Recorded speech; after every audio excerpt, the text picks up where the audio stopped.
அன்பான நண்பர்களே வணக்கம்.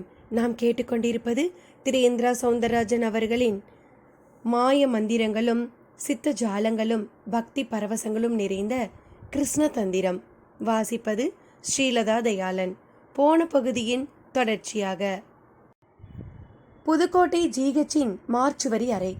ஒரு தற்கொலை பிணம் ஒன்றை அடையாளம் காட்ட உறவினர்கள் சிலர் வந்திருந்தனர். ஏசி கேரேஜின் இரும்பு பெட்டி அறைகளுக்குள் ஒவ்வொன்றிலும் ஒவ்வொரு விதமான பிணம். அதில் ஒரு இரும்பு பெட்டியை குளிர் ஆவி பறக்க ஸ்வீப்பர் ஒருவன் திறந்து இழுத்து பிடித்தான்.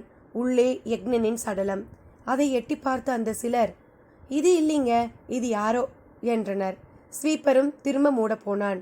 அப்போது யக்ஞனின் முகத்தில் நெற்றி பரப்பில் திட்டுத்திட்டான இரத்த திப்பிகளை மீறி புருவத்தில் ஒரு வளைவு, நெற்றியிலும் சுருக்கம் விழ ஆரம்பித்திருந்தது. ஸ்வீப்பர் மட்டுமல்ல, அதை பார்த்த மற்றவர்களும் விக்கித்து போய்தான் நின்றனர். அத்தியாயம் 29. குறிப்பு. பண்டாரி திருத்திருவென்று விழித்தார். அவர் சற்றும் எதிர்பாராத ஒரு விஷயம் அது. கிருஷ்ணனோ, பிடி, இதுவும் இதே மாதிரி புல்லாங்குழல் தான், இதை வச்சுண்டு நீ அந்த மன்னாரோட போட்டி போடலாம்.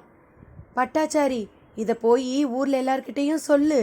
இதுல பூபாலம் வாசிச்சா பூக்காத மரம் கூட பூத்துடும். பண்டாரி, இனி என்ன வையாதே. அதே சமயம் உனக்கு ஒரு வார்த்தை. இதை நான் மன்னார்கிட்ட கூட சொல்லலை, ஆனால் நான் இப்போ கூட சொல்ல போகிறது அந்த மன்னாருக்கும் சேர்த்து தான். உங்கள் 2 பேருக்குமே சுயநலமோ கர்வமோ கூடாது. தர்மம் பிசகினா இந்த குழலே வானமாக மாறிடும், ஜாக்கிரதை என்றிட அந்த புல்லாங்குழலையே உற்று பார்த்து ஆனந்த கண்ணீர் விட தொடங்கினார் பண்டாரி. என்ன பார்க்குற? வெளியே போய் உட்கார்ந்து வாசி, அப்ப தெரியும் இதோட சக்தி என்று கிருஷ்ணன் ஒரு அதட்டவும், எனக்கு இதை வாசிக்க தெரியாதே என்றார் பண்டாரி. ஆட, இது என்ன பிரமாதம்? இதோ இதை எப்படி பிடிச்சு இப்படி உதடுகிட்ட வச்சுண்டு காத்த ஊதினா சப்தம் கேட்க போறது என்று அந்த குழந்தை கிருஷ்ணனே உதட்டருகில் வைத்து ஊதவும் நாதம் பிறந்து ஒரு ஓட்டம் ஓடியது. பண்டாரி திரும்பவும் பிரமிப்பு விலகாமல் அந்த குழலையே உற்று பார்த்தார். இது ஒரு முட்டாளை கூட பெரிய புத்திசாலியாக்கிடும். இது கையில இருந்தா போதும், நினைச்சது நடக்கும். ஒரு வகையில இது மந்திரக்கோள் மாதிரியும் கூட. ஜெய் கேசவான்னு சொல்லி இதை ஆட்டினா கட்சிலைக்கும் உயிர் வரும். உசுருள்ளவாளையும் கல்லாக்கலாம். நம்ப முடியலையா? வா காட்டுறேன். குட்டி கிருஷ்ணன் சன்னதியை விட்டு வெளியே ஓடினான். வெளியே ஒரு தூணில் யாழி, இன்னொரு பக்கம் கல்யாணை ஒன்று. கிருஷ்ணன் அந்த கல்யாணை முன் சென்று ஜெயகேசவா என்று மழலை குரலில் கூறி குலற்கோலை அசைக்கவும் அந்த கல்யாணைக்கு அடுத்த நொடி உயிர் வந்து அது பிளிர ஆரம்பித்தது. பண்டாரியும் சரி பட்டாச்சாரியும் சரி உறைந்து போய்விட்டார்கள். இனி கதைக்குள். ஸ்வீப்பர் அடுத்த நொடியே அந்த ஏசி அறை பெட்டியை முழுவதுமாக வெளியே இழுத்தான். சாம்பிராணி புகை போட்டது போன்ற பனி புகையை விலக்கிவிட்டு வயிற்று பாகத்தை உற்று பார்த்தான். அது ஒரு 10 மில்லிமீட்டர் உயரத்துக்கு மெல்ல எலும்பி அந்த சடலம் சுவாசிப்பதை அவனுக்கு காட்டிக் கொடுத்தது. தற்கொலை செய்து கொண்டு விட்ட தங்கள் உறவுக்காரரின் பிணத்தை தேடி வந்தவர்கள், இது என்ன அநியாயம், உசுரோடு இருக்கிற ஆளை பிணவரையில போட்டு வச்சிருக்காங்களே என்றனர். அந்த ஸ்வீப்பர் மார்ச்சுவரி டாக்டருக்கு தகவல் தருவதற்காக ஓடத் தொடங்கினான். மருதாச்சலம் வீடு. மருதாச்சலமும் ருத்ராவும் உள்ளே நுழைந்த போது வீட்டினுள் அன்புமணி அமர்ந்திருந்தான். அவன் எதிரில் கண்கள் கலங்கிய நிலையில் மருதாச்சலம் மனைவி. மருதாச்சலம் அதிர்ச்சியுடன் அன்புமணியை பார்த்தார். நீ எங்கப்பா தம்பி இங்க என்று கேட்டார். அவன் பார்வை ருத்ராவை பார்த்தது. அதற்கு பொருள், இவர் இருக்கும் இடத்தில் நான் எப்படி பேசுவது என்பதுதான். இவர் நமக்கு வேண்டியவர்தான், நீ வந்த விஷயத்தை சொல்லு என்றார் மருதாச்சலம். இருந்தும் அவன் பேச முடியாதபடி வெறித்தான். ஆனால் அவன் மனைவி பேசத் தொடங்கினாள். பட்ட காலிலேயே படும், கெட்ட குடியே கெடும்னு பெரியவங்க சொல்றது சரியாத்தான் இருக்கு. நம்ம அருமை பிள்ளை இந்த பிள்ளையோட தங்கச்சி கூட நெருங்கி பழகினதுல அவளால் அதுக்கு மேல் பேச முடியவில்லை. ஆனால் பேசாமலே ருத்ராவுக்கு புரிந்துவிட்டது. என்னப்பா, உன் தங்கச்சி இப்ப கர்ப்பமா என்று சரியாக கேட்டார். மௌனமாக ஒரு ஆமோதிப்பு அன்புமணியிடம். என்னப்பா என் மகன் கிறுக்கனா இருக்கிற இந்த நேரத்தில் அவன் மேலே எதை வேணா சொல்லலாங்கிறது நினைப்பா உனக்கு? இருக்கிற பாரம் போதாதா? இது வேறையா? மருதாச்சல சீறி பாய்ந்தார். அந்த பாய்ச்சலே தமிழழகன் தப்பு செய்திருக்க மாட்டான் என்று சொல்லும் பாவனையில்தான் இருந்தது. அன்புமணி அதற்கு மறுப்பாகவெல்லாம் எதுவும் பேசவில்லை. மாறாக அவரை கண்கள் கலங்க பார்த்தான். அந்த பார்வையே அவன் சத்தியத்தை மட்டுமே பேசியிருக்கிறான் என்பதனை ருத்ராவுக்கு சனத்தில் புரிய வைத்து விட்டது. மருதாச்சலம், உங்கள் மகன் இவன் தங்கச்சியோட பழகினது உங்களுக்கு தெரியுமா இல்லையா? சுத்தமாக எதுவுமே தெரியாதா? இல்லை சார், சின்ன ஊர் இது. அப்படி திருட்டுத்தனமாக பழகி இருந்தால் ஒருத்தர் இல்லை ஒருத்தர் சொல்லி இருப்பாங்களே. என்ன தம்பி, இவர் இப்படி சொல்கிறாரு, நீ எதை வச்சு இப்படி சொல்கிற? நாளைக்கு இந்த விஷயத்தில் தமிழழகன் நிரபராதினா உன்னை பிடிச்சு உள்ளே போட்டுடுவேன். நான் யாரோ இல்லை, கிரைம் பிரான்ச் இன்ஸ்பெக்டர். அந்த அதட்டலான பேச்சு மட்டும் அன்புமணியை கீறி கிளங்கடித்தது. சார், என் தங்கச்சி கற்போங்கிற விஷயமே எனக்கே இன்னைக்கு தான் தெரியும். யார் காரணம், உண்மையை சொல்லுன்னு சொன்னப்போ தான் நானும் தமிழழகனும் யாருக்கும் தெரியாமல் ரகசியமாக பழகினோம். புதுக்கோட்டை தஞ்சாவூருக்கு சினிமாக்கெல்லாம் போயிருக்கோம். ஆனால் உள்ளூருக்குள்ளே சண்டைக்கோழிங்க மாதிரி காட்டிக்குவோம்னு சொல்லிச்சு. ஒரு பொண்ணு தான் கர்ப்ப விஷயத்தில் தப்பி தவறி கூட பொய் சொல்ல மாட்டா சார். ஒரு வகையில் தமிழ் இப்போ இப்படி இருக்கிறதுக்கு பின்னால் ஒரு நல்லது இருக்குன்னு தான் சொல்லுவேன். ஏன்னா தமிழழகன் மட்டும் இப்போ பிரம்ம பிடிக்காமல் நல்லபடியாக இருந்திருந்தா 2 பேருமே ஊரை விட்டு ஓடி இருந்தாலும் ஓடி இருப்பாங்க. 2 குடும்ப மானமும் போயிருக்கும். இப்போ கூட நான் என் அப்பா அம்மா கிட்ட கூட விஷயத்தை கொண்டு போகலை. நேராக இங்கே தான் வந்திருக்கேன். நடந்துட்ட தப்ப உங்களோட பேசி சரி செய்யணுங்கிறது தான் என் எண்ணம். இது புரியாமல் நீங்கள் என்கிட்ட உணர்ச்சி வசப்பட்டு பேச வேண்டாம். ஏற்கனவே ஊரில் ஒரே குழப்பம். நீங்கள் என் தங்கச்சியை ஏதாவது தப்பு சொன்னால் அது தற்கொலை செய்துக்கிட்டாலும் செய்துக்கும். அப்புறம் பள்ளியோட பெரிய பாவமும் வந்து சேர்ந்துட்டு போகுது. அன்புமணியின் பேச்சிலும் நிறைய நியாயங்கள். கூடவே தமிழழகன் இப்போது பிரம்மையில் இருப்பது ஒரு வகையில் நல்லது என்று அன்புமணி சொன்ன வார்த்தைகளில் ஒரு மின்னல். கிட்டத்தட்ட பைராகி கூட ருத்ராவிடம் முன்பு பேசிய போது இப்படி ஒரு கருத்தை கூறியிருந்தார். அது ருத்ராவுக்கு ஞாபகம் வந்தது. நெற்றி தேய யோசிக்க தொடங்கினார். மருதாச்சலம் ருத்ராவையே வெறித்தார். சரி தம்பி, நீ வீட்டுக்கு போ. இப்போதைக்கு இது ரகசியமாகவே இருக்கட்டும். நான் ஒரு போலீஸ்காரன்கிற விஷயமும் யாருக்கும் தெரிய வேண்டாம். உன் தங்கச்சியை கவனமாக பார்த்துக்கோ. எல்லாம் நல்லபடி முடியும். அதுக்கு தான் நான் இப்படி மாறு வேஷத்தில் வந்திருக்கேன். தைரியமாக நீ போ என்றார் ருத்ரா. அன்புமணி அவரை மலங்க மலங்க பார்த்தான். அப்போது அவர் செல்போனில் சினுங்கள் காதை கொடுத்தார். ஹலோ சார், மார்ச்சுவரியில் இருக்கிற அந்த கண்ணமங்கல பைத்தியக்காரன் உடம்புல உசுர் இருக்குது சார். அவன் இன்னும் சாகலை. பாடியை ஐசியூவுக்கு கொண்டு போய் ஆக்சிஜன் கொடுத்து ட்ரிப்ஸ் எதை ஆரம்பிச்சிருக்காங்க. கொஞ்ச நேரத்தில் அவன் கண்ணு திறந்து பார்த்தாலும் பார்க்கலாம் அப்படின்னு டாக்டர் சொல்கிறாரு என்றார் ஒரு கிரைம் பிரான்ச் போலீஸ் ஆஃபீஸர். ருத்ராவுக்கு சுரீர் என்றது. பைராகி சொன்ன இது கிருஷ்ணபூமி, இங்கே எந்த தப்பும் நடந்துடாது என்ற வார்த்தைகள் உடனே ஞாபகத்துக்கு வந்தது. வாட் அ மிராக்கிள் என்றது உதடுகள். என்ன சார் சொல்கிறீங்க? மருதாச்சலம் உங்கள் பையன் தப்பிச்சாட்டாயா? அவன் கொலைக்காரன் இல்லை. சார், கொஞ்சம் விவரமாக சொல்லுங்க. அந்த யக்னங்கிற உங்கள் ஊர்க்காரன் சாகலை. மார்ச்சுவரியில் இருக்கிற அவன் உடம்புல உயிர் இருந்திருக்கு.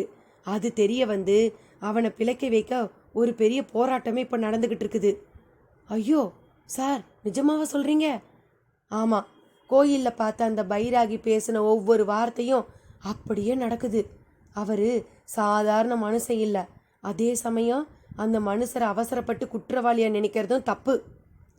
ருத்ராவின் தீர்மானம் அன்புமணியையும் ஆச்சரியப்படுத்தியது. அப்போ அந்த பைத்தியக்காரன் கண் திறந்தா என் மகனுக்கு என்ன ஆச்சு, எதனால் ஊரில் தப்புங்கிறது நடந்திருக்கிறது எல்லா விஷயங்களும் தெளிவாகிடுமா? மருதாச்சலம் ஆவல் பொங்க கேட்டார். நிச்சயமா என்கின்ற பதிலோடு ருத்ரா ஜிஹெச் நோக்கி கிளம்பிவிட்டார். ஷியாமலாவின் வீட்டில் செல்லப்பாவின் அஸ்தியை எடுத்து வருவதற்காக ஒரு வேத பிராமணர் சகிதம் அவரது உறவினர்களில் சிலர் புறப்பட தயாராக இருந்தனர்.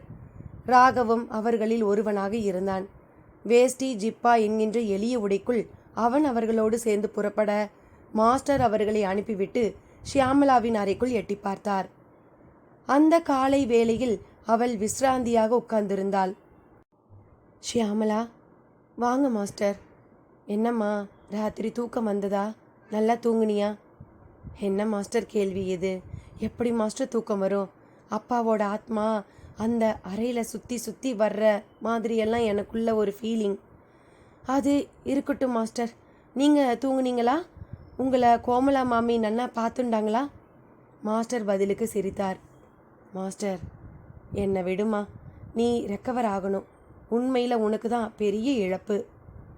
ஆமாம் மாஸ்டர், அப்பா ஆரோக்கியம்னா கண் எதிரில் இருந்தப்ப இப்படி நிரந்தரமாக அவரை பிரிய வேண்டி வரும்னு ஒரு கற்பனை கூட நான் பண்ணி பார்க்கல.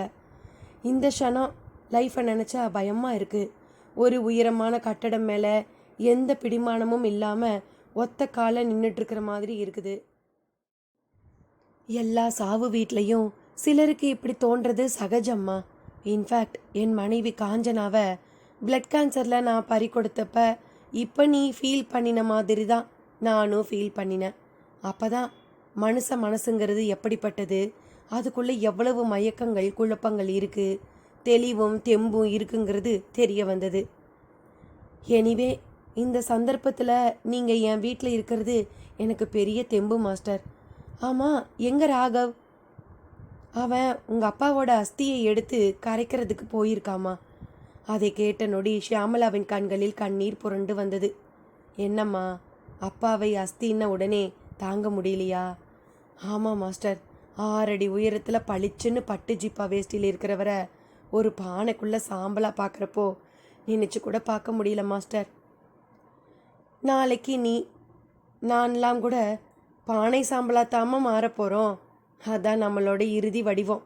அதை சொல்கிறது தானே கோயிலில் தர்ற விபூதி. சாரி மாஸ்டர், இப்போ எனக்கு தத்துவமாக யோசிக்கவே பிடிக்கல. நான் ஒரு பெரிய தப்பு பண்ணிட்ட மாதிரியே எனக்குள்ள ஒரு குற்ற உணர்ச்சி. நீ என்னம்மா தப்பு பண்ணின?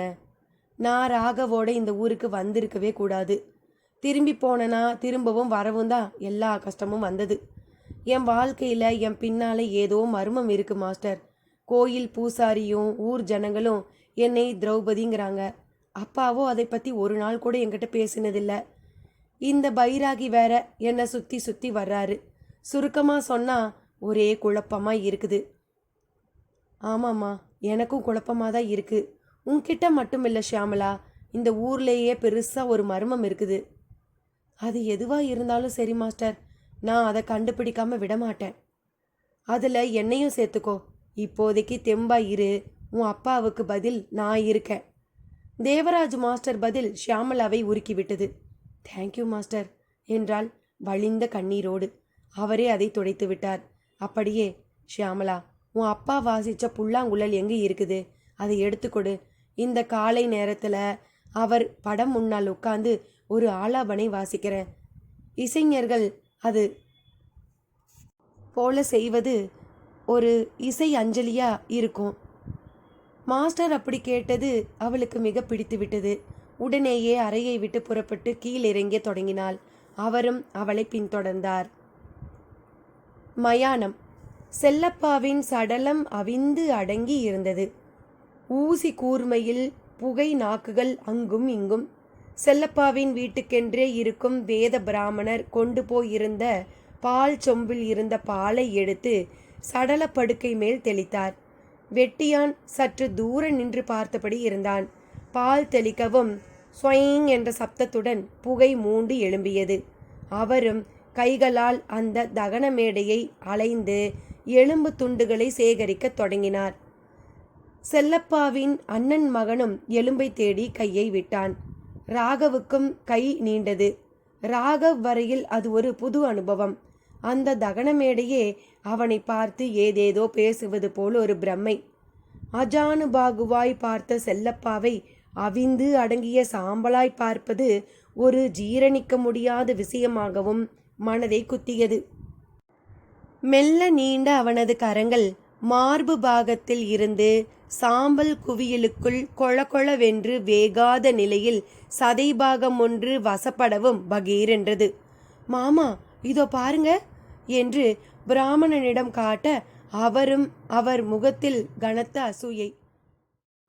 ஆமாம் சாமி, பொணத்தை நேற்று ராத்திரி எரிக்கிறதுக்கு நான் பட்ட பாடு எனக்கு தான் தெரியும். முணுக்கு முணுக்குன்னு 4 தடவை எந்திரிச்சிடுச்சு என்றபடியே வெட்டியானும் அருகில் வந்தான். அத்தியாயம் 30.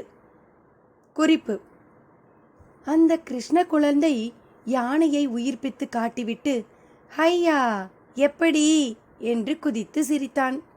பண்டாரி கண்கலங்க பார்த்தார். பட்டரோ கிருஷ்ணா கிருஷ்ணா என்று உதடுகள் படபடக்க உடம்பு நடுங்க நின்றபடி இருக்க, இந்தா பிடி, இப்படி ஒன்று நான் உனக்கு தராம அந்த மன்னாருக்கு கொடுத்ததுல என் மேலே கோபம் உனக்கு.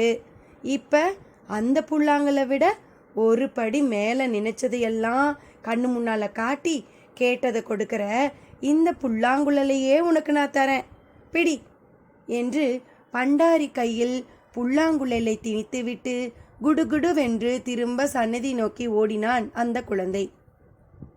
சன்னதி வாசலில் சென்று நின்றபடி திரும்ப ஒரு பார்வை, அப்படியே கவனத்தை கலைக்கும் விதமாய் ஒரு கைச்சொடுக்கு, அதாவது பண்டாரிக்கு அழைப்பு.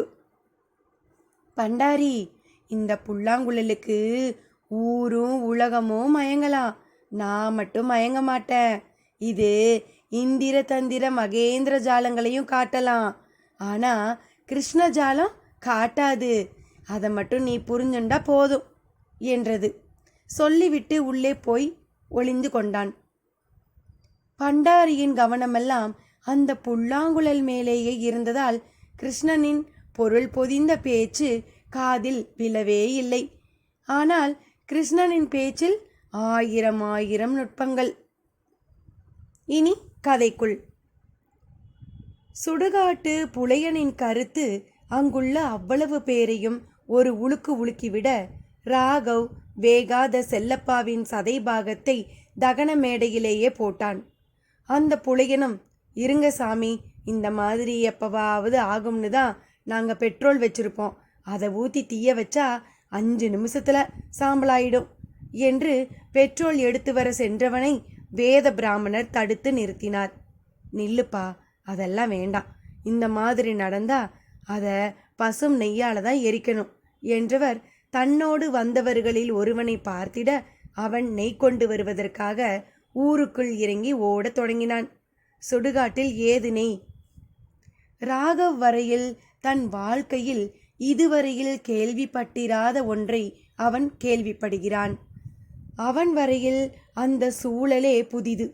எப்பேற்பட்ட ராஜ வாழ்க்கை வாழ்ந்தாலும் ஒரு நாள் இப்படி ஒரு இடத்தில் இப்படி ஒரு வெட்டியானால் வேக வைக்கப்பட்டு சாம்பலாகி போவதுதான் மாறாத, மாற்றவே முடியாத முடிவான முடிவு என்கின்ற அந்த நிஜம் அவனது உடம்பின் நிழல் போல உள்ளத்தின் நிழலாக உடனேயே இருந்தது. அதுதான் சத்தியமான ஆன்ம விசாரம் என்பதெல்லாம் அவனுக்கு தெரியவே தெரியாது. அந்த சதை பாகம் பட்ட கைப்பகுதியில் எண்ணெய் பட்ட மாதிரி ஒரு வழவழப்பு.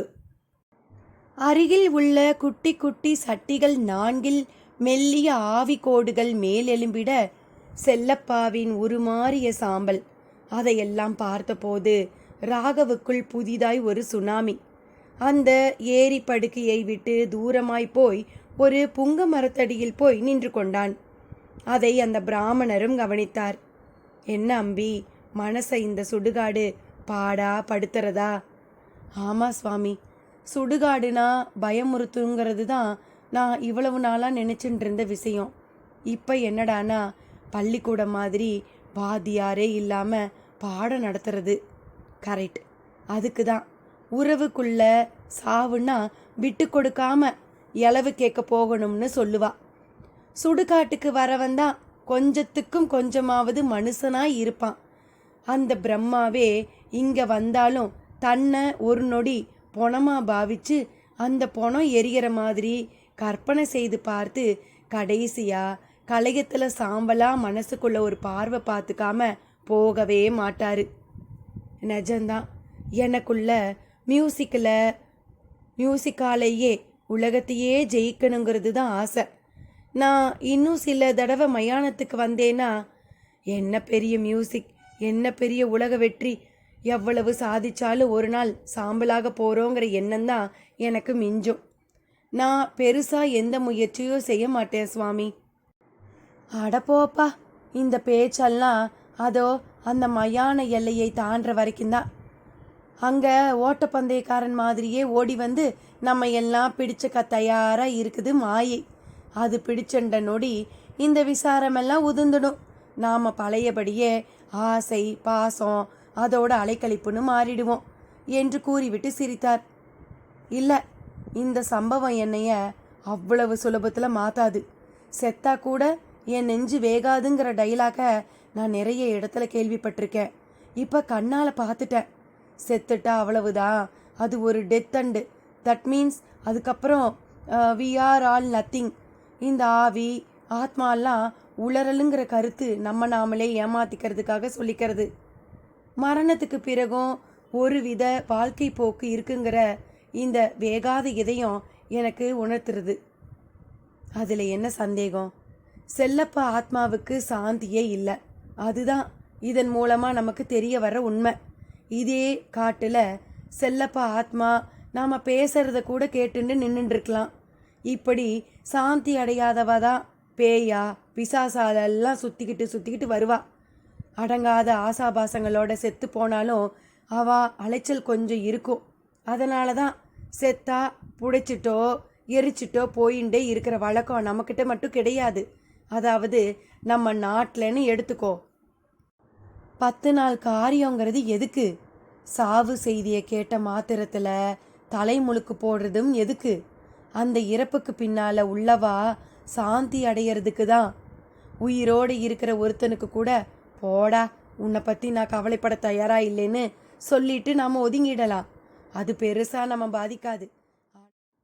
ஆனால் செத்துட்டவாளை நாம் அதே மாதிரி நடத்தினா நம்ம குடும்பந்தான் சாபத்துக்குள்ளாகும். எதனால் கஷ்டப்படுறோங்கிறதே தெரியாமல் கஷ்டப்பட்டுண்டே இருப்போம். பித்திருக்களோட வருத்தமும் சாபமும் அவ்வளவு பொல்லாதது. அதை உத்தேசம் பண்ணி தான் மாதம் மாதம் அமாவாசை தர்ப்பணம் வருஷம் தவசம்னு பண்ணுறதெல்லாம். அப்போ நீ கவனிச்சா தெரியும், நாம் பார்த்துருக்கவே முடியாத நம்ம எள்ளு தாத்தா கொள்ளு தாத்தா பேரையெல்லாம் சொல்லி அப்போ எள்ளு தண்ணி விடுவோம். ஒரு கோணத்தில் இது அவ்வளவு நன்றிக்குரிய செயல்னு யோசிச்சு பாரு. ஒரு மனிதனை இந்த சமுதாயம் நினைக்கிறதோ இல்லையோ, அவனோட சந்ததியினராவது நினைக்கணுங்கிறது எவ்வளவு பெரிய பண்பான செயல். அது இந்த பாரத தேசத்தில் மட்டும்தான் இருக்குது. அந்த வேத பிராமணர் மயான பூமியில் நின்று கொண்டு வாழ்வின் மர்மமான பாகங்களை பற்றி பேசிய பேச்சுக்களில் அதையெல்லாம் மட்டும் வைத்தே ஒரு தீசிஸ் செய்யலாம் என்னும் அளவுக்கு அர்த்தம் பொதிந்திருந்தது. அதற்குள் ஓடிப்போயிருந்த அந்த நபர் ஒரு தூக்குவாளியில் நெய்யோடு திரும்ப வந்திருந்தான். வந்தவன் மூச்சிறைக்கப்பட, மாமா நெஞ்சு வேகலைன்னு எரிக்க நெய் வேணும்னு கேட்டேன். உடனே எல்லாரும் என்னை பிடிச்சுண்டு ஒரே அழுக என்றான். அந்த நொடியே அந்த விஷயம் ஊர் முழுக்க பரவிவிட தொடங்கிவிட்டதை ராகவ் உணர ஆரம்பித்து விட்டான். செய்தி யாதவகிரிக்கு மலை கிருஷ்ணன் சன்னதி வாசலில் இருக்கும் ஆறாவமுத ஐயங்கார் காதுக்கும் போய் சேர்ந்தது. அட பாவி மனுஷா, ஒரு கம்பீரமான வித்வானா என்னம்மா வாழ்ந்த நீ? உன்னோட சங்கீத திமிர்ல இந்த கோயில் கூட உனக்கு பெருசா தெரியல. எனக்கு இங்க பெருசா மரியாதை இல்லைன்னு கோயில் பக்கமே வராம இருந்த. அப்புறமா இந்த கோயில்னு இல்லை, அந்த ஜீவசமாதிக்கெல்லாமும் போய் காலில் கையில் விழுந்த. ஒரு புண்ணியமும் கை கொடுக்காம கடைசியில் நெஞ்சு வேகாத நிலையில் ஆவியா சுத்த ஆரம்பிச்சிட்டியே. பிள்ளை இருந்து 10 நாள் காரியம் பண்ணினா ஆத்மா சாந்தி கிடைக்கும். ஆனால் பிறந்ததும் உனக்கு பொண்ணா போச்சு. அந்த கிருஷ்ணன் வந்து தான் உனக்கு ஆத்ம சாந்தி தரணும்னு இருந்தா அதை யாரால மாற்ற முடியும்? ஆறாவமுத ஐயங்கார் சந்நிதிக்கு திரை போட்டுவிட்டு முன்னால் சந்நிதி வாசப்படியில் அமர்ந்து கொண்டு புலம்பிக் கொண்டிருந்தது புன்னை மரத்தடி பைராகி காதுகளிலும் விழுந்ததோ என்னவோ. ஆவேசமாக எழுந்து தன் வசம் எப்போதும் இருக்கும் அந்த புல்லாங்குழலுடன் ஐயங்கார் முன்வந்து விரைப்பாக நின்றார்.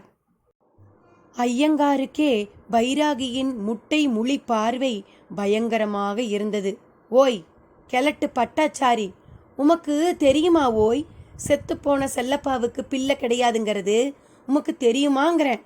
பிள்ளைய நினச்சிதான் ஓய் அந்த செல்லப்பா உசுரே போச்சு.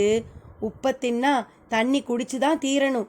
உசுரோடு இருந்தா தண்ணி குடிக்கணும், செத்துட்டா ஆவியா அலைஞ்சுதான் தீரணும். அலையிற அந்த ஆத்மாவை காட்டட்டுமா உன் கண்ணுக்கு? பைராகியிடம் ஆவேசம். ஓய் பைராகி, என்னையா இது? இருக்கிற இம்சை போராதுன்னு புதுசு புதுசா புழுகிற? இது கோயில், இங்கெல்லாம் எந்த ஆத்மாவாலையும் வர முடியாது. இந்த யாதவகிரி மலை பக்கம் தலை வச்சே படுக்காதே. அதெல்லாம் சால கிராமத்தை குளத்துல போடுறதுக்கு முந்தி. இப்ப இந்த சந்நிதியும் ஒரு சத்திரமும் ஒன்று. இங்க எந்த சாநித்தியமும் கிடையாது, பார்க்கறீரா?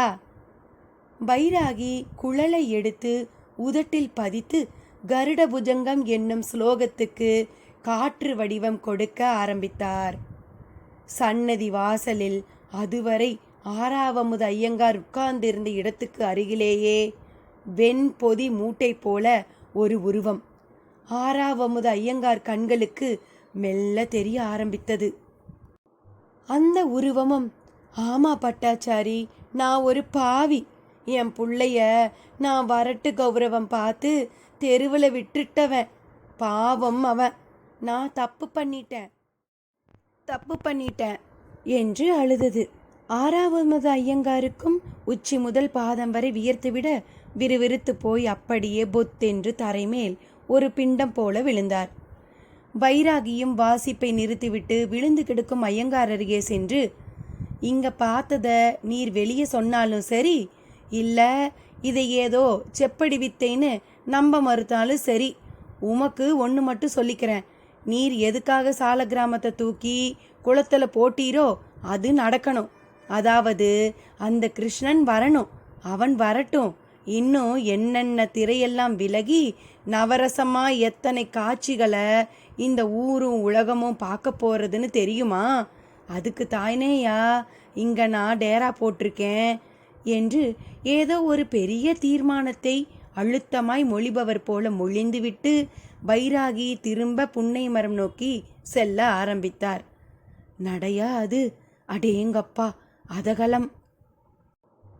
செல்லப்பாவின் சாம்பலில் சில கைப்பிடிகள் திரௌபதி கோயில் குளத்து நீரில் கலக்கப்பட வேண்டும் என்று ராகவ் உத்தேசித்து களையத்தோடு குளத்தங்கரைக்கு வந்தபோது பூசாரி தடுத்து விட்டார்.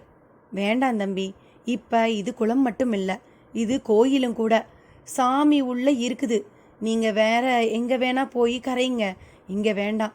நான் இந்த குளத்துல மனுஷங்க கால் படக்கூடாதுன்னு கவனமா இருக்கேன் என்றார். பின் மன்னார் ஜீவ சமாதியை ஒட்டியிருக்கும் ஒரு ஏரி பகுதிக்கு சென்று அங்கே சாம்பலை கரைத்துவிட்டு வீட்டுக்கு திரும்ப வந்தபோது உச்சி வேலை ஆகிவிட்டது. வீட்டுக்குள் நுழையும் போது குழலோசை மட்டும்தான் கேட்டது. ஆங்காங்கே அமர்ந்திருந்த எவரிடமும் பெரிதாக பிறர் கவனமே இல்லை. காரணம், ஹால் நடுவே அமர்ந்த நிலையில் தேவராஜ் மாஸ்டர் வாசித்து கொண்டிருந்ததுதான். அவருக்கு சில அடி தொலைவில் ஒரு நாகமும் படம் விரித்தபடி தேவராஜ் மாஸ்டரின் இசையில் தன்னை தொலைத்திருந்ததுதான் ஆச்சரியம். யாரும் பெரிதாக அதை பார்த்து அச்சப்படாமல் இருந்தது அடுத்த கட்ட அதிசயம். ராகவ் இதையெல்லாம் பார்த்து தனக்குத்தானே கிள்ளி பார்த்து கொண்டான். ஷியாமலா ஒரு பெரிய தூணை ஒட்டி அமர்ந்த நிலையில் அதன் மேல் சாய்ந்திருந்தாள். அவளது புடவை முந்தி பக்கவாட்டில் ஒரு மயில் தோகை போல விரிந்து கிடந்தது. எதிரில் செல்லப்பாவின் படம். படத்துக்கு முன்னே புகைந்தபடி எண்ணெய் தீர்ந்துவிட்டு குத்து விளக்கு எரியாமல் இருந்தது. ராகவ் தேவராஜ் மாஸ்டரை எப்படி தடுப்பது என்பது புரியாமல் பயத்தோடு அந்த நாகத்தை பார்க்கவும், அது அவன் பார்த்த நொடி தலைந்து அப்படியே கடப்பைக்கல் தரையில் வளைகோடு போல ஒரு ஜன்னல் வழியாக ஏறி வெளியேயும் சென்றுவிட்டது. ராகவ் மாஸ்டரின் தோளை தொட அதன் பிறகே அவரிடம் வாசிப்பும் நின்றது. அதுவரை அது ஒரு சாவு வீடாக இல்லாமல் இசை கோட்டமாக இருந்ததுதான் ஆச்சரியம். எல்லாரும் கலைய ஆரம்பித்தனர். ராகவ் மெல்ல ஷியாமலா அருகே சென்று அமர்ந்தான். ஐயையோ, போட்டது போட்டபடி இருக்க இப்படி மெய் மறந்துட்டோமே என்னும் கோமலா மாமியின் குரல் மட்டும் காதில் கேட்டது. மாஸ்டரும் ஹாலில் உள்ள கடிகாரத்தை பார்த்து, மணி 12 மை காட் என்றார். ஷியாமளா மட்டும் ஈனஸ்வரத்தில், அப்பாவோட நெஞ்சு சரியா வேகலையாமே ராகவ், நீ பார்த்தையா என்றாள். அவனிடம் வார்த்தைகளற்ற பாவனையிலான ஆமோதிப்பு மட்டும். அத்தியாயம் 31. குறிப்பு: அந்த குழந்தை கிருஷ்ணன் மறைந்துவிடவும் பண்டாரி கிருஷ்ணன் தந்த புல்லாங்குழலுடன் கோயிலை விட்டு கீழே இறங்கினார். இறங்கியவர் அடிவாரத்திலேயே நின்று கொண்டு பட்டாச்சாரியை பார்த்து ஊருக்குள் தன் வீட்டுக்குள் இருக்கும் பல்லக்கை சுமந்து வரும்படி கூறினார். எதற்கு என்று பட்டாச்சாரி கேட்கவும், இந்த குழல் வேறு, அந்த கிருஷ்ணன் வேறா? கண்ணனை நான் என் கிரகத்திற்கு, அதாவது வீட்டுக்கு பல்லக்கில் அழைத்து செல்வதுதானே மரியாதை என்று கேட்டார். பட்டாச்சாரி மறுப்பாக ஒரு வார்த்தை பேசவில்லை. அடுத்த சில நிமிடங்களில் பல்லக்கு வந்து சேர்ந்தது. கூடவே ஊரே திரண்டு வந்தது. கிருஷ்ணன் பண்டாரிக்கும் ஒரு குழலை கொடுத்த விஷயம் ஊர் முழுக்க பரவி ஊரும் திரண்டு பின்னாலே வந்தது. பண்டாரி முகத்தில் பெருமிதமான பெருமிதம். சிலர் மன்னாருக்கு எதிராக பண்டாரி ஏதோ விசமம் செய்கிறார் என்று கூட நினைத்தனர். ஒருவர் அதை கேட்டே விட்டார். பண்டாரி, நீரு ஒரு வடப்புலத்தவரு. இங்கே எங்கள் மண்ணை சேர்ந்த மன்னாருக்கு கிருஷ்ணன் கருணை புரிந்தது பொறுக்காமல் உங்களுக்கும் கிருஷ்ணன் ஒரு புல்லாங்குழலை தந்ததாக நீங்கள் கூறுவதாகத்தான் நாங்கள் நினைக்கிறோம். இந்த பொறாமை உங்களுக்கு ஆகாது ஓய். மன்னார் துளியும் சுயநலமில்லாதவன். அதனால்தான் இப்போது கூட கிருஷ்ணனின் புல்லாங்குழலை கொண்டு அவன் சமூக சேவை செய்கிறான் என்றாள். சரி, நான் என்ன செய்தால் நீங்க நம்புவீர்கள் என்று பதிலுக்கு கேட்டார் பண்டாரி. எங்கே இந்த இடத்துல ஒரு பூபாலம் பாடி 5 அறிவுக்கும் கீழான உயிரினங்களை இங்கே உங்க முன்னால வரவைங்களை பார்ப்போம். பண்டாரியும் இவ்வளவுதானா என்பது போல பார்த்துவிட்டு அந்த குழலை எடுத்து உதட்டருகே வைத்து, ஜெய் கேசவா, நான் பூபாலம் வாசிக்க வேண்டும் என்றார். அற்புதமான பூபால இசையும் பிறந்தது. ஆனால் ஒரு ஆடு மாடு கூட அவர் முன் அங்கு வரவில்லை. இனி கதைக்குள்.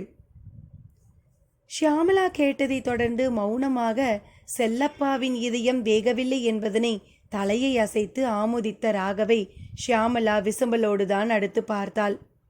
டோன்ட் கிரை. வெட்டியான் சரியாக நெருப்பு வச்சிருக்காம போயிருந்தாலும் இப்படி ஆகியிருக்கும். சோவாட், அதான் பதிலுக்கு நெய்யை விட்டு எரிச்சு அது சாம்பலாகிற வர பொறுத்திருந்து அப்புறம் களையத்தில் எடுத்துண்டு போய் ஏரியிலையும் கரைச்சாச்சு ஷியாமளா என்றான். நீ என்ன சொன்னாலும் என் மனசு அடங்க மாட்டேங்கிறது ராகவ். அப்பாவுக்கு இப்படி ஒரு முடிவு வர நானும் நீயும் கூட ஒரு காரணம். நாம இந்த ஊருக்கே வராம போயிருந்தா இதுல எதுவுமே நடந்திருக்காது தானே என்று கேட்டவளுக்கு ஒரு சரியான பதில் சொல்ல ராகவுக்கு தெரியவில்லை. இடையிட்டது கோமலா மாமி குரல். எல்லாரும் சத்த சாப்பிட வாங்கோ, இலை போட்டாச்சு என்றாள். அதைத் தொடர்ந்து ஷியாமளாவை விட்டுவிட்டு ராகவும் மாஸ்டரும் அங்கிருந்து விலகினர். அவர்கள் விலகவும் உறவினர்களில் சிலர் வந்து ஷியாமளாவை சூழ்ந்து கொண்டனர். சாவு வீட்டில் யாரையும் எதுவும் சொல்ல முடியாது. பிடித்திருக்கிறது பிடிக்கவில்லை என்கின்ற எல்லாமே தூர விலகிவிட வேண்டும். ஷியாமளாவுக்கும் தன்னிடம் துக்கம் கேட்பவர்களிடம் இருந்து விலகவும் முடியவில்லை. அவர்களுக்கு சரியாக பேசியதையே பேசவும் பிடிக்கவில்லை.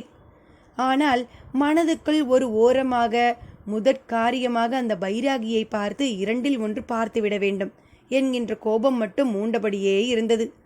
அப்போது பார்த்து அன்புமணியும் செல்போன் வழியாக அவளை அழைத்தான். சாரி அன்பு, உன் கூடெல்லாம் சரியாகவே பேச முடியல. அப்பாவோட சாவு என் டைரக்ஷனையே மாத்திடுத்து. புதுசு புதுசாக டியூன் போட்டு மியூசிக்கலில் மூழ்கி போகிறதா தான் நினச்சிருந்தேன். ஆனால் நேரெதிராக துக்கத்தில் மூழ்கும்படி ஆயிடுத்து அன்பு. ஷியாமளா தான் இப்போ உனக்கு ஒரு ஆச்சரியமான விஷயத்தை சொல்ல போறேன்னு அன்புமணி சொல்ல ஆரம்பித்தான். அன்னைக்கு நாம் போனமா பார்த்தோமே யக்னன், அதுக்கு என்ன அன்பு? ஐயோ ஷியாமளா, அவன் சாகலையாம், உயிரோட தான் இருக்கானா. அன்பு, நீ என்ன சொல்ற? இது என்ன புது திருப்பம்? திருப்பந்தான். அவன் கண் முழிச்சா என்ன நடந்தது, ஏது நடந்துங்கிறது எல்லாமே தெரிஞ்சிடும். உனக்கு மட்டும் நான் இன்னொரு விஷயத்த சொல்றேன், அதிர்ச்சி அடையாதே. அப்பா சாவை விட ஒரு பெரிய அதிர்ச்சி ஏது அன்பு? எதுவா இருந்தாலும் சும்மா சொல்லு. சியாமலா, என் தங்க கோமதி இப்ப 3 மாசம் முழுகாம இருக்கா. மை காட் அன்பு, நீ என்ன சொல்ற? அதிர்ச்சியா இருக்குல்ல? கோமதி ஊமை கொட்டானா இருந்து என் தலையில இடியே இறக்கிட்டா. நல்ல வேலை, அவளை இந்த கெதிக்கு ஆளாக்கினது யாருன்னு சொல்லிட்டா. யாரு யாரு அன்பு? வேற யாரு, இந்த தமிழழகன்தான். அவன் அரசியல்ல மூக்க நுழைச்சு ஊரை ஏமாத்த பார்த்த மாதிரியே என் தங்கையும் ஏமாத்த பார்த்துருக்கான். நம்ம சரக்கு சரியில்லை, என்னத்த பேச. அன்புமணி உடைந்து போய் சலித்து கொண்டான். அப்படியே போலீஸ் ஆபீசர் ருத்ராவை பார்த்து பேசியது வரை சகலத்தையும் சொல்லி முடித்தான். அவளும் கேட்டாள். சரி, இப்ப தமிழழகன் எங்க? போலீஸ் கஸ்டடியில் இருக்கான். கேட்டா அவனுக்கு வைத்தியம் பார்த்துட்டு இருக்கிறதா சொல்றாங்க. எனக்கு என்னவோ அவன் நடிக்கிற மாதிரி தான் தோணுது. இல்லை அன்பு, தமிழழகன் நடிக்கல, அது மட்டும் உறுதி. நானும் தானே பார்த்தேன். அப்படின்னா நீ மனசு வச்சா அவனை குணப்படுத்த முடியும் ஷியாமலா. என்ன அன்பு, நீயும் என்னை அருள்வாக்கு அம்பாள் லெவலுக்கு யோசிக்க வச்சிட்டியா? இல்லை ஷியாமலா, உன்கிட்ட ஒரு விசேஷ சக்தி இருக்கு. நீ என் வீட்டுக்கு வந்தப்ப வாசல்ல தின்ன பக்கமாக ஒரு நந்தியாவட்ட செடி இருந்து அதை நீ தொட்டுக்கிட்டே தான் பேசின. வாஸ்தவத்தில் அந்த செடி இது வரைக்கும் பூத்ததே இல்லை. ஆனால் நீ அதை தொட்டு தொட்டு பேசிட்டு போனப்ப அடுத்தது ஒரு 10-15 நாளில் அது அப்படியே பூத்து குலுங்கிடுச்சு தெரியுமா? ஒரு செடி இவ்வளவு தான் பூக்கலான்னு ஒரு கணக்கு இருக்கு ஷியாமலா. ஆனால் இந்த செடி ஒரு நாளில் மட்டும் 160 பூ பூத்தது. இதையெல்லாம் வெளியே சொன்னால் நம்ப மாட்டாங்க. பக்கத்து வீட்டம்மா கூட செடியை பார்த்துட்டு இது என்ன செடியில் இலையை விட பூ அதிகமாக இருக்குன்னாங்க. அன்புமணி சொல்லி நிறுத்தவும் ஷியாமலாவை ஒருவித தயக்கமும் மௌனமும் ஆட்கொண்டது. அவனுக்கு அடுத்து என்ன கூறுவது என்பது புரியாமல் ஃபோனை பிடித்து கொண்டு மௌனமாகவே நின்றாள். என்ன ஷியாமலா, நான் பொய் சொல்கிறதா நினைக்கிறியா? சேச்சே, அப்படியெல்லாம் இல்லை. என்கிட்ட அப்படி என்ன ஸ்பெஷல்னு எனக்கே தெரியலை. ஒருவேளை நீ நினைக்கிற மாதிரி நான் அப்நார்மலாக இருந்தால் அப்படி இருக்கிறதுக்காக வருத்தம் தான் படுவேன். ஏன் அன்பு, எல்லாமே ஒரு தற்செயலாகவே இருக்கக்கூடாதா? அதை நீ தமிழழகனை குணப்படுத்த முயற்சி செய்யும் போது நாம் புரிஞ்சுக்க முடியுதான்னு பார்ப்போம். இப்போதைக்கு சரின்னு சொல்லு ஷியாமலா. சரி, இந்த சரி தமிழ் விஷயத்துக்கு இல்லை, அப்புறமா நாம் நேரில் பார்ப்போம். எங்கள் வீட்டில் இந்த சாவு கலேபரம் அடங்க 13 நாட்கள் ஆகும். அது வரைக்கும் நானும் எங்கேயும் வர முடியாது. ஆமாம், உன் தங்க விஷயம் ஊரில் யாருக்கும் தெரியாது தானே? என் அப்பா அம்மாவுக்கே தெரியாது ஷியாமலா. நான் உன்கிட்ட மட்டும்தான் சொல்லியிருக்கேன். அவன் அப்படி கூறவும் ஷியாமலாவின் இதய பாகத்தில் ஒரு ஜில்லிப்பு.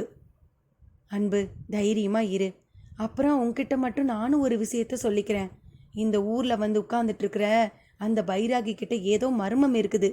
அதை நான் கண்டுபிடிக்காம விட போறதில்ல. நீ அப்போ என் கூட இருக்கணும். நிச்சயமா ஷியாமலா, உனக்கு முந்தி நானே அந்த ஆளோட ஒரு மோதி பார்த்துடுறதுன்னு தான் இருக்கேன். வேண்டாம், தனியாக போய் உனக்கும் ஏதாவது ஆயிட போகுது. ஒரு 2 நாள் போகட்டும், உறவு கூட்டம் வெளியே போயிடும், அப்போ நானே வரேன்.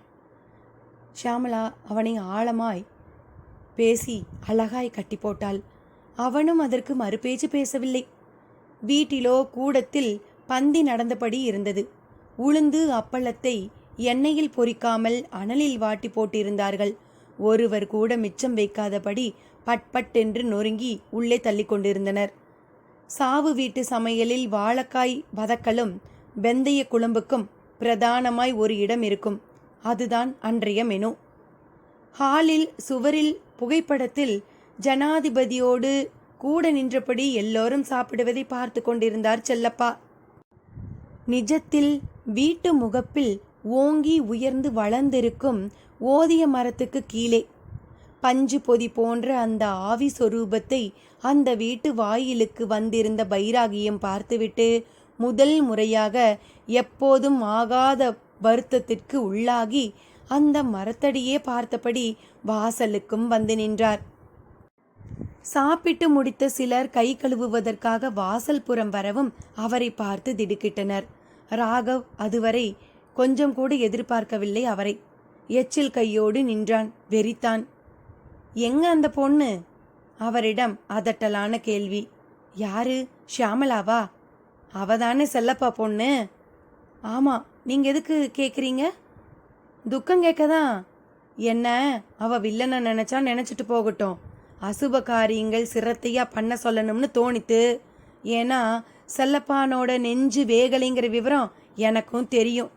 கோயில்ல வந்து அழுத அவனோட ஆத்மா இப்ப தான் வாழ்ந்த வீட்டை சுத்த ஆரம்பிச்சாச்சு. அதை நல்ல விதமா கரையேற்றணும்.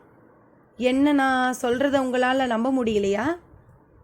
அதட்டல் குரலுக்கு பைராகி மாறிட சப்தம் கேட்டு மாடியில் இருந்து இறங்கி ஓடி வந்தாள் ஷியாமளா. பைராகியை வெறிப்போடு பார்த்தாள். இப்படித்தான் நீ துரியோதன சபையில பார்த்த. ஆனா நான் துரியோதனன் இல்ல. கொஞ்சம் முந்தி கூட ஒருத்தங்கிட்ட நீ என்கிட்ட பேச போறதாவும் அப்ப அவன் துணைக்கு வரணும்னு சொல்லி இருக்க. எல்லாம் எனக்கு தெரியும். போகட்டும். யார் சுவாமி இங்க அசுப காரியம் பண்ற வேத பிராமணரு? பைராகியின் அதட்டலை தொடர்ந்து சாப்பிட்டு முடித்த கையை துடைத்தபடி அவர் எதிரில் வந்தார் காரியம் செய்து வைத்த பிராமணர். இதுவரை இந்த மாதிரி எவ்வளவு காரியம் செய்திருப்பீங்க? இப்ப எதுக்கு அந்த கேள்வி? கேட்டா ஒழுங்கா பதில் சொல்லுமையா. உமக்கு எதுக்கு ஓய் நான் சொல்லணும்? நீர் எதுக்கு இங்க வந்து அதற்றீர்? பதிலுக்கு நானும் அதட்டவா? என் குரலை அப்படித்தான் ஓய். இந்தாரம், இந்த புல்லாங்குழல பிடியும். ஜெய் கேசவான்னு சொல்லி செல்லப்பா ஆத்மா எங்கன்னு கேளும். அப்ப தெரியும் நான் எதுக்கு கேட்டேன்னு.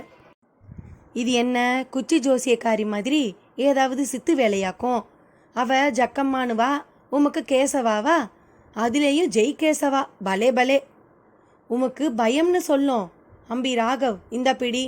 நான் சொன்னபடி செய்து பாரு, அப்ப தெரியும். அவர் ராகவ் பக்கம் திரும்பினார். ராகவ் ஏனோ தயங்கினான், நிறையவே தடுமாறினான். மாஸ்டர் துணிச்சலாக முன் வந்து தன் கையை நீட்டினார். அதை பைராகியே எதிர்பார்க்கவில்லை. சபாஸ், உன்னோட தைரியத்தை பாராட்டுறேன், இந்த பிடி. அவரும் தந்தார். மாஸ்டரும் பைராகி சொன்னது போல சொன்ன நொடி பைராகி, வேண்டாயா, நான் போயிடுறேன்யா, வேண்டாம், என்னை அந்த ஆத்மா நிலையிலேயே துரத்தாத என்று ஒரு விசும்பல் குரல் அவர் காதுகளில் ஒலித்திட, வெளியில் உள்ள மரத்தடியில் செல்லப்பாவின் ஆத்ம ரூபம் ஒரு பஞ்சு பொதி போல தெரிந்தது. சில வினாடிகள்தான். குழலை திரும்பவும் பைராகி வசம் தந்த மாஸ்டர் வேத பிராமணரை பார்த்து, ஐயா, இவர் சொல்றத தயவு செய்து கேளுங்க. ஷியாமளா, நீ புள்ள போமா என்றார். எல்லாருக்குமே ஆச்சரியம்.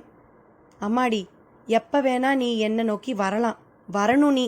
அப்பதான் நான் எதிர்பார்க்கிற விஷயங்கள் ஒவ்வொன்னா நடக்க ஆரம்பிக்கும். பைராகியின் பேச்சுக்குள் ஒரு பலமான புதிர். அத்தியாயம் 32. குறிப்பு. பண்டாரிக்கு மிகவே ஏமாற்றமாகி விட்டது. தன் வசம் இருந்த அந்த புல்லாங்குழலை திருப்பி திருப்பி பார்த்தார். அதற்குள்ளாகவே சூழ்ந்திருப்போர்களிடம் சிறு கேலி சிரிப்பு உருவாகி அந்த சப்தமும் பண்டாரியை ஒரு உலுக்கு உலுக்கிவிட்டது. பண்டாரி, விஷயம் அந்த புல்லாங்குழல்ல இல்ல ஓய், ஆத்மார்த்தமாகவும் பக்தி பூர்வமாகவும் வாசிக்கிறதுல இருக்குது. எல்லாத்துக்கும் மேலா கொஞ்சமும் சுயநலம் இல்லாம இருக்கணுங்கிறது முக்கியம். ஆனானப்பட்ட திரௌபதியே துயில் உரியறப்ப அவ கூப்பிட்ட உடனே கிருஷ்ணன் பகவான் வந்துடல. 2 கையையும் ஆகாசத்தை நோக்கி தூக்கினபடி சரணாகதி செய்த போதுதான் அவன் வந்தான். இது புரியாம புளிய பார்த்து பூனை சூடு போட்டண்ட கதையா மன்னார் சுவாமிகளை பார்த்து போட்டி போட்டா ஆச்சா என்ன? ஒரு விஷயத்தை பாராட்டுறேன். புல்லாங்குழலே வாசிக்க தெரியாத நீரு பூபாலத்தை நன்னாவே வாசிச்சீர். வாசிப்புல துளி கூட பிசிறி இல்ல. அதுல நல்ல வித்த நுணுக்கோ தெரிஞ்சது என்றார் ஒரு பிராமணர். பண்டாரிக்கு முகம் சிவந்து விட்டது. கண்ணன் வரம் கொடுக்கிறேன் என்னும் பெயரில் கழுத்தறுத்து விட்டதாகவே தோன்றியது. கண்கள் சிவக்க அந்த புல்லாங்குழலை பார்த்தார். அப்படியே கைகளை சுழற்றி அதை ஆகாசத்தில் வீசி எறிந்தார். இனி கதைக்குள். புதிராக பேசின பைராகி ஆங்காரமாய் எல்லோரையும் ஒரு பார்வை பார்த்துவிட்டு திரும்ப நடக்க தொடங்கிவிட்டார். அதற்கு முன் ராகவ் மீது மட்டும் ஒரு கரிசன பார்வை. அவனுக்கும் அது புரிந்தது. தேவராஜ் மாஸ்டர் ஷியாமளாவை கையை பிடித்து கொண்டு உள்ளே அழைத்துச் செல்ல முற்பட்டார். அப்படியே திரும்பி அந்த ஓதிய மரத்தடியை பார்த்தார். அவர் பார்க்கவும் தெருவில் வந்து கொண்டிருந்த நாய் ஒன்று யாரோ தன்னை கல்லால் அடித்து விட்டதைப் போல உணர்ந்து பலமாக குரைக்கவும் சரியாக இருந்தது. ஆத்மத்துக்கு ரூபம் இருக்கிறது என்பதும் அவற்றை உணரும் வல்லமை அல்லது பார்க்கும் சக்தி நாய்களுக்கும் மேலும் சில மிருகங்களுக்கும் இருப்பதாக அவர் கேள்விப்பட்டதும் உண்மைதான் என்று அப்போது அவருக்கு தோன்றியது. செல்லப்பாவுக்கு மகன் இருப்பதாகவும் அதனால்தான் அவர் ஆத்மா சாந்தி அடையவில்லை என்றும் பைராகி சொன்னாரே. அப்படியென்றால் செல்லப்பாவின் மகன் யார்? பைராகி வைத்திருக்கும் குழல் எது? சுவாரஸ்யத்துடன் அடுத்த பகுதியில் பார்க்கலாம். நன்றி நண்பர்களே.